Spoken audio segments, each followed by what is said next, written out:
자, 그러면 이전 동영상에 이어서 이제 매그너의 그 조작주의적 교육 목표 진술 방식에 대해서 살펴보도록 하겠습니다. 자, 이 매그너의 조작주의적 그 접근은 타일러가 제시한 그 이원적 방법에서 이 조건이 하나가 더 들어갑니다. 조건이. 조건과 기준. 이렇게 들어가는 건데, 지금 제가 여기 설명할 때 행위동사, 조건, 기준 이렇게 되는데, 이 행위동사가 제가 이게 파워포인트로 만들고 이렇게 했는데 여기에 또 뭐가 들어가냐면 내용이 들어갑니다. 내용,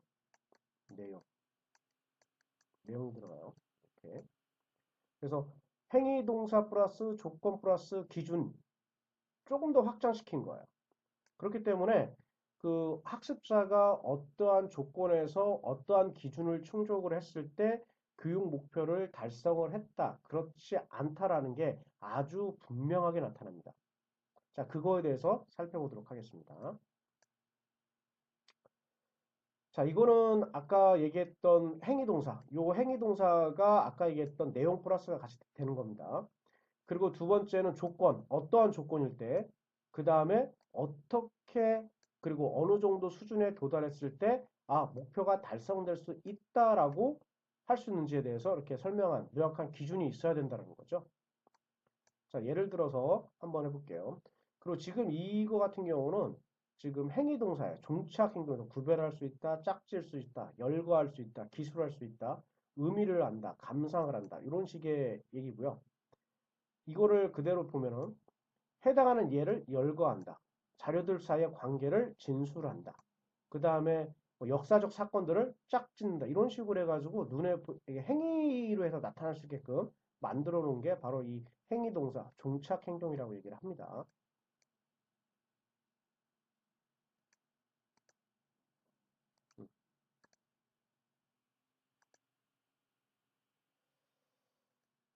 자, 이거는 이제 조건에 관한 얘기인 건데요. 이등병 삼각형과 정삼각형을 구분할 수 있어야 돼요. 근데 어느 때? 주어졌을 때. 자, 아까 제가 그 타일러의 그 뭐 4대 문명 그걸 제가 물어봤을 때 여러분들이 즉각적으로 안 나온 그 이유에 대해서 한번 생각해 봅시다. 만약에 이 수업이 뭐 역사 수업이라든지 아니면 4대 어떤 문명이라든지 뭐 인류의 문명이라든지 뭔가 관련이 돼 있던 과목에서 여러분들이 생각했을 때 뭐 4대 문명이 어딜까라요 질문을 던졌더라면 아마 여러분들은 아마 조금 더 쉽게 머릿속으로 4대 문명을 떠올릴 수도 있습니다. 근데 갑자기 이 뭐 교육평가 수업 시간에 갑자기 뜬금없이 뭐 4대 문명을 물어본단 말이에요. 그래서 그러면 여러분들이 약간 시간이 걸려서 대답하신 분들도 계실 거예요. 뭐 안 그러신 분도 계시겠지만. 똑같이 이등병 삼각형과 정삼각형을 구분해야 돼요. 어느 때? 주어졌을 때. 그래서 답을 다른 데 찾으면 안 되고요. 주어진 곳에서 찾아야 돼요. 주어진 곳에서. 이게 대표적으로 어떤 경우냐면은 여러분들 객관식 문제라고 얘기하는 거 있잖아요. 객관식 문제. 객관식. 근데 엄밀히 얘기하면 객관식 문제는 아니죠. 세상에 객관적인 게 어디 있습니까? 세상에 객관적인 건 없어요. 근데 그래서 이거는 원래는 그 선택형 문항인데 사람들이 그냥 객관식 이렇게 얘기를 하죠. 근데 이거는 이거에 반대되는 개념은 뭐 주관식 그러는데 주관식 요것도 잘못된 말이에요. 주관식이 아니고 단답형 문항, 서술형 문항 이렇게 나와야 돼요. 이것도 이거 하지 말라는 거예요. 여러분 주관식 문항이라서 여러분들이 주관을 썼어요. 그럼 그거 왜 틀렸다고 그래? 다 바뀌어줘야지. 상식적으로. 아니거든요. 답은 정해져 있어요. 근데 그 답을 여러분들이 말로 풀어서 쓰는 거예요. 그래서 뭐 그걸 서답형 문항이라고 하고요. 객관식. 세상에 그 객관적인 게 어디 있습니까? 똑같은 뭐 신념이라도 뭐 기독교의 관점에서 보느냐, 뭐 불교의 관점에서 보느냐, 천주교의 관점, 각 종교에서 보는 것마다 다 달라요. 세상에 객관적인 게 어디 있어요? 단, 여긴 것처럼 뭔가가 주어졌을 때, 즉 아래에 선택형 문항이 하나, 둘, 셋, 네 개의 보기가 주어졌을 때, 이 보기 네 개 중에서 가장 정답과 가까운 것을 선택하는 거야. 그래서 이걸 선택형 문항이라고 그러는데, 뭐뭐가 주어졌을 때, 이것처럼 아래에 예시가 주어졌을 때 그러면 여기서 답을 찾아야 돼요. 여기서. 여기서 찾는 거지 다른 데서 찾으면 안 돼요. 이것처럼 해가지고 그 조건을 명확히 제시를 하는 거고요. 그 다음에 이제 성취 수준인데요. 어느 정도 도달을 해야 그 목표를 성취할 수 있을까 보는 방법인데요. 시간을 제한하는 방법. 이거 같은 경우는 아마 체육과 같은 경우 좀 많을 때 100m를 만약에 뭐 13초에 뛰겠다. 이거라든지 아니면은 뭐 경찰 시험들 있잖아요. 경찰 공무원 시험들. 한때 이것 때문에 말이 많았죠. 그 체력장 시험 보는데 그 여성분들의 하고 남성분들하고 이 체력장 이 뭐 푸시업이라든지 시트업 같은 게 전부 다 다르게 돼가지고 너무 뭐 여성들에게 쉽게 점수를 주는 거 아니냐라고 이렇게 합니다. 그 이거는 뭐 수업 시간하고 관련이 있는데요. 제가 한 2년 전인가 경찰 그 공무원 경찰이죠. 최종 면접을 갔었는데 같이 계셨던 분이 현직에 계신 경찰 뭐 서장님이나 뭐 형사분들 뭐 이렇게 오셨는데 경찰대 이런 분들이 오셨는데 1차 패스가 되고 2차 패스가 되고 이제 3차 최종 면접인데도요. 항상 그 면접에서 체력을 물어봐요. 자, 체력장 면접 맞았어요. 체력 어떻게 남녀 불문하고.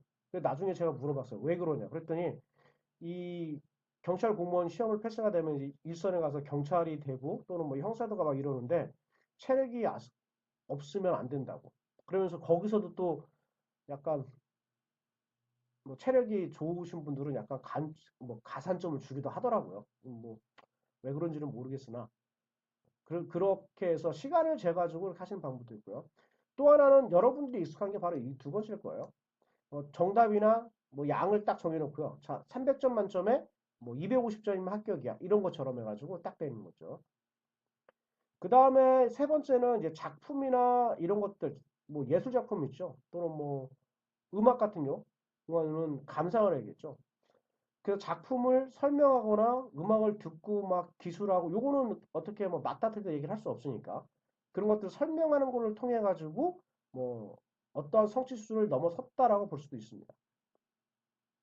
자, 그러면 여러분들에게 뭐 하나 질문 던지고 싶은데 이게 뭐냐면 여러분들은 지금 교육대원에 있기 때문에 교원 그 뭐죠?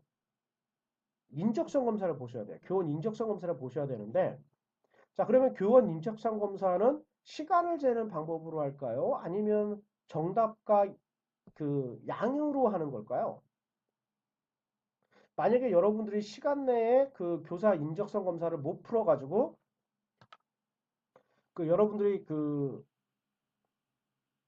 시간 내에 교사 인적성 검사를 못 풀어가지고 만약에 그 화면이 꺼졌다. 그러면 합격을 하나요? 아니면 불합격을 하나요? 잘 한번 생각해 보시기 바랍니다. 자, 이거는 매그너의 조작주의적 목표 진술의 예시인데요. 한번 살펴보도록 하겠습니다. 자, 기후에 영향을 주는 요인들의 목록을 제시했을 때 조건이에요. 이 조건에서 찾아야 돼. 학생들은 적어도 5개 이상. 몇 개? 5개요. 증거가 있어요. 지구 온난화의 원인, 요게 내용이죠. 내용이고 선택할 수 있다. 그래서 요 타일러식의 이원적 진술 방식에서 요 두 가지가 더 들어간 거예요. 두 가지 더 들어간 거. 이게 바로 매그너의 조작주의적 목표 진술 방법입니다. 자, 그 다음에 이제 블룸의 교육 목표 분류학이 있는데요. 그 타일러가 제시한 교육 과정 그 구성 원칙에 기반을 해가지고 다른 부분도 아니고 이 인지적인 이 행동을 바탕으로 해서 교육을 분류를 시켜요. 그래서 이게 그 순서인데요. 지식부터 해가지고 종합까지. 지식, 이해, 적용, 분석. 이렇게가 나눠지는데요. 저는 이렇게 일렬로 내세웠지만 이게 같이 동등한 위치가 아니고요. 올라갈수록 이게 점점 더 높은 수준이에요. 높은 수준. 그래서 여러분들 교재도 이 그림이 있는데 이 블룸의 교육 목표 분량을 딱 보시면은 여러분들 교재도 그렇고요. 다른 뭐 교육학 뭐 관련된 강의라는 이렇게 보시면은 블룸의 교육 목표 분량이 많은 영향을 끼쳤기 때문에 뭐 상당한 분량을 할애를 하는 게 사실입니다. 그렇지만 요 그림을 하나 보시면 이해하기 편할 거예요. 지식과 평가. 자, 일단은 눈에 보이지 않는 이 인지적인 능력에 대해서 구분했다는 것은 장점이에요. 지식에 대해서 체계를 바꾸는 거죠. 그렇지만 이 자세히 보시면은 지식과 이해가 피라미드 구조로 되어 있어가지고요. 꼭 요 단계를 넘어가야 돼요. 즉, 지식 단계를 알고 이해를 해야만 적응으로 올라간단 말이에요. 그렇지만 여러분들이 꼭 어떠한 것을 알고 있어서 꼭 하느냐, 또는 모르고 있어도 할 수도 있어요. 이게 대표적인 게 그 여러분들 TV 같은 프로 보셨는지는 모르겠으나 그 생활의 달인이라는 프로들이 있어요. 근데 그분들이 하시는 거 보시면 진짜 잘합니다. 진짜 잘하고 뭐 어떻게 저렇게까지 할 정도로 되게 그 뛰어나신데 그분들은 뭐 적응하고 이런 거 되게 잘해요. 근데 왜 그런지에 대해서 뭐 지식과 이해는 또 몰라요. 그래서 보통 그런 프로그램에서는 뭐 소위 말해서 전문가를 데려와 가지고 어떻게 해서 이게 뭐 뭐에 의해서 무슨 원리에서 막 설명한다고요. 근데 그분들은 그런 거 몰라도 잘해요. 즉, 이 블룸의 교육 목표 분류학은 요 단계와 단계를 넘어간다는 게 이제 그 문제점이에요. 문제점. 단점이죠, 단점. 자, 그래서 살펴보도록 하겠습니다. 일단 얘인데 지식인데 아시아에서 가장 높은 산 무엇일까요? 아마 즉각적으로 대답하신 분도 계시고 아마 좀 헤매신 분도 계실 거예요. 왜 그러냐면 우린 늘 어떻게 배웠냐면 세계에서 가장 높은 산으로 배웠어요. 세계에서 가장 높은 산은 또 뭐 히말라야 이렇게 하시는 분들 계세요. 근데 히말라야는 아니고요. 히말라야는 산맥이고 세계에서 가장 높은 산은 에베레스트예요. 이게 뭐 주입식 교육의 폐단이죠. 세계에서 가장 높은 산 에베레스트. 근데 아시아에서 가장 높은 산 몰라요.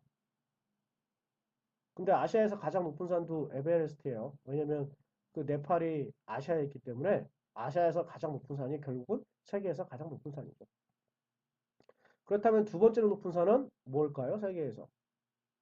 아마 여러분들 이제 한 겨울 지나서 이제 찾아보기 힘들 텐데 한 겨울 동안 많은 분들이 입고 다니셨죠. 바로 K2예요, K2. K2가 아마 세계에서 두 번째로 높은 산인데요. 오르기는 가장 험난하다고 그래서 지금까지 누적 그 정상에 도달한 사람들을 보면은 에베레스트가 훨씬 많고요. K2는 의외로 적습니다. 그리고 뭐 이해하고 분석, 종합, 평가 이렇게 나누는데요. 이게 어떠한 영향을 미치냐면 되게 그 큰 교육 흐름이라든지 또는 어떤 정책에 있어 큰 영향을 미쳐요. 여기 지금 1차 세계대전 이렇게 나오는데 1차 세계대전 말고 이제 베트남 전쟁에 대해서 한 예를 들어보면은 그건 실제로 있었던 얘기인데요. 이건 통계에서도 많이 인용을 해요. 혹시 그래서 통계를 공부하시다가 보신 분들 계실 거예요. 미국의 전투기들이 그 베트남에서 많이 격추가 됐는데 문제는 이 격추된 이 비행기들이 베트남의 비행기와 그때 베트공이었죠. 베트공의 비행기와 미군의 비행기가 붙어서 추락을 한 게 아니에요. 미군의 비행기는 위에서 뜨고 있고 베트콩이죠 그때는 이 군인들이 밑에서 총을 쏴가지고 총으로 해서 격추해서 떨어지는 거예요. 그래서 이제 미국이란 나라가 어떤 나라예요? 곧바로 분석에 들어갔죠. 그래서 적진에 갔다 돌아온 비행기를 보고 총알을 어디에 맞았는지 그리고 어떤 문제가 있는지 그거를 다 분석을 해가지고 거기를 이제 강화를 시켜요. 그럼에도 불구하고 격추 비율은 떨어지지 않고 계속 떨어져요. 계속 그 추락한다는 거죠. 그러니까 왜 그러냐면 그분들이 하나를 간과했어요. 진짜로 치명적인 부분에 만약에 비행기의 치명적인 부분에 총알을 맞으면은 그 비행기는 못 돌아와요. 못 돌아오고 그냥 거기서 격추가 돼요. 그래 어찌됐든 돌아왔다는 비행기는 괜찮은 부분에 맞은 거예요. 그럼에도 불구하고 그 부분만 계속 그 뭐랄까요 수리하고 강화시켰기 때문에 결국은 잘못한 거죠. 그래서 이 종합과 평가 이 모든 것들을 하려면 다 그 다면적인 걸 볼 수 있어야 됩니다. 그래서 분석도 해야 될 줄 알고 그 분석한 것들을 하나하나 종합을 해야 되고 거기 최종적으로 해서 평가를 내릴 수 있도록 해야 됩니다. 자, 그래서 이제 타일러와 매그너의 불림을 정리를 해보면은 그 타일러는 그 이원 진술이라고 해서 내용 플러스 행위 동사가 들어가고요. 매그너는 이제 조작주의라고 그래서 조건과 이제 기준이 들어가고요. 이제 블룸 같은 경우는 그 인지적 영역을 이제 6가지로 나눴다라는 거. 지식부터 평가까지. 그래서 꼭 알아두시기 바랍니다. 자, 이상으로 해서 교육 목표 진술을 마치고요. 다음 시간에는 그 진단평가, 형성평가, 총괄평가, 총괄 또는 총합 어떤 교재들마다 다릅니다. 그러니까 그래서 다음 시간에는 이거에 대해서 살펴볼 예정입니다. 그래서 이제 미리 예습을 하실 분들은 그 이 다음 챕터죠. 이 다음 챕터에 진단, 형성, 총괄 또는 총합이라고 되어 있는 그 챕터를 읽어 오시면 되겠습니다. 자, 이상으로 이번 주 강의 마치도록 하겠습니다.